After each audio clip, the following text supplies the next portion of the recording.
Imagine you are sitting in a park on an ordinary afternoon. A woman walks over and sits beside you. She is white as snow. Silver hair falls in loose curls around her face. Her eyes are two completely different colors, one pale blue, one deep brown. She is somehow breathtaking. You ask where she is from.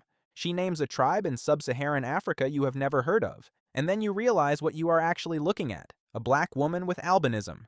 Two different colored eyes, from one of the smallest ethnic groups on Earth. You exchange numbers. She types with her left hand, and then your alarm goes off. You lie there, staring at the ceiling, heart still racing. And the question that follows you out of the dream is not about her. It is about mathematics. Does a person like that actually exist? And if so, out of 8 billion people alive right now, what would the single most statistically improbable human being on Earth actually look like? The answer requires taking humanity apart, one trait at a time. And the number you arrive at by the end will not feel like a number anymore. It will feel like something else entirely. Start with where a person comes from. There are roughly 7,000 distinct ethnic groups on Earth. Most of humanity is concentrated inside a small number of enormous populations. Han Chinese alone account for approximately 18% of all people alive, more than 1.4 billion individuals from a single ethnic group. The scale of that is difficult to hold in your head. But at the opposite end of that scale, something very different exists. The Sentinelese of the Andaman Islands, one of the last uncontacted peoples on Earth, are estimated at between 50 and 400 individuals. The Kawahiva of the Brazilian Amazon are thought to number fewer than 30 people, small enough that every single member of the group could fit inside a single room. For our rarest human, we place their ethnic origin inside one of these groups. Using a conservative population of 500 within a global population of 8 billion, that is a probability of 1 in 16 million. Our person now has a 1 in 16 million chance of existing, and we are just getting started. Now give this person albinism. Albinism is a genetic condition caused by mutations in the genes responsible for melanin production.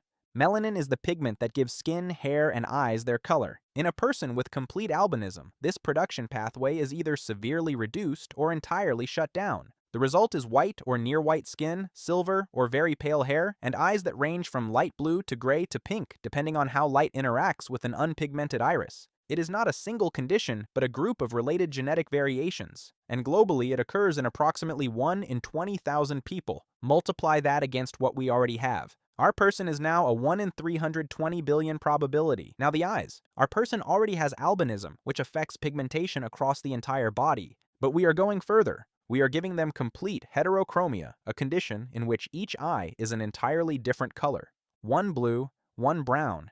Present from birth, caused by differences in melanin distribution between the two irises, and in most cases completely harmless. It occurs in roughly 1 in 1,667 people. Stacked on top of everything else, our person is now a 1 in 533 trillion probability. Pause on that number for a moment. 533 trillion. If you counted one number per second without stopping, it would take you almost 17 million years to reach it. And we are not done. Now make this person left-handed. Handedness is partly heritable, but no single gene controls it. Even identical twins who share nearly identical DNA differ in handedness roughly 20% of the time. Brain lateralization plays a significant role. Most right-handed people process language primarily in the left hemisphere. Left-handed people often show more bilateral organization, both hemispheres sharing the cognitive load in ways that are still not fully understood. In many traditional communities, social pressure historically pushed children toward right-hand use, which means the true rate of natural left-handedness may be higher than recorded. But conservatively, approximately 10% of people are left-handed, 1 in 10. Our person is now a 1 in 5.33 quadrillion probability. Now give this person a fourth type of color receptor in their eyes. Most humans see color through 3 types of cone cells in the retina sensitive roughly to blue, green, and red wavelengths. The brain combines signals from these 3 cones to produce what we perceive as color. For most people, that means the ability to distinguish approximately 1 million distinct shades. Tetrachromats have a 4th cone type, sensitive to wavelengths that fall between red and green. This additional receptor can allow some individuals to perceive color information that is completely invisible to everyone around them, potentially distinguishing up to 100 million shades where others see one. Tetrachromacy is almost exclusively found in women. It is linked to the X chromosome, meaning women with 2 X chromosomes can inherit both a standard and a mutated version of the relevant gene, potentially producing a 4th cone type. Men generally cannot. Approximately 12% of women carry the genetic mutation. But carrying the mutation and having functional tetrachromacy are not the same thing. Researchers estimate that functional tetrachromacy occurs in roughly 1 in 40,000 women or 1 in 80,000 people overall. Our person can now see colors that do not exist for the rest of the human species, and their total probability of existing has reached 1 in 426 quintillion. Now give them a memory that never forgets. Hyperthymesia, also called highly superior.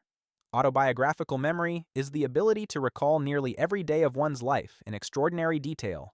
Not just significant events, ordinary Tuesdays, unremarkable conversations, the specific light in a room on an afternoon 12 years ago. Everything stored with a clarity that most people never experience for even their most important memories. The condition was first formally identified in 2006 by neuroscientist James McGaugh after a woman named Jill Price described what she called an inability to stop remembering. She described it not as a gift, but as a burden, a continuous, involuntary replay of her entire life running in parallel with the present.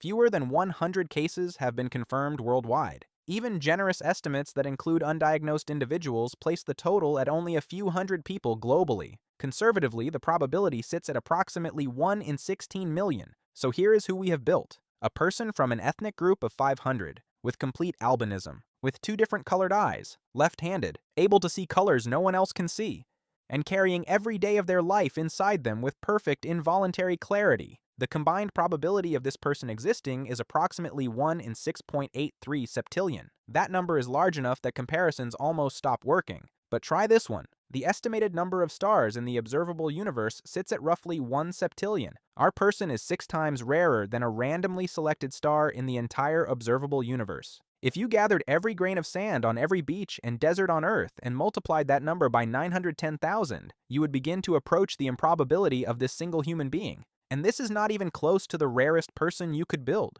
We did not touch rare blood types, genetic chimeras, mirror image identical twins, synesthesia, savant syndrome. The list of traits that could be layered further is effectively endless, which is exactly the point. Every single one of the 8 billion people alive right now is the product of a chain of biological improbabilities so long that the mathematics of it stops feeling like science and starts feeling like something harder to name. You are not the product of a plan. You are the result of an unbroken sequence of accidents, selections, mutations, encounters, and survivals stretching back to the first living thing that divided itself in half in a warm prehistoric ocean. The odds that you exist exactly as you are, in this body, with this mind, reading this sentence are not just astronomical. They are essentially zero. And yet here you are. That is not nothing. That is everything.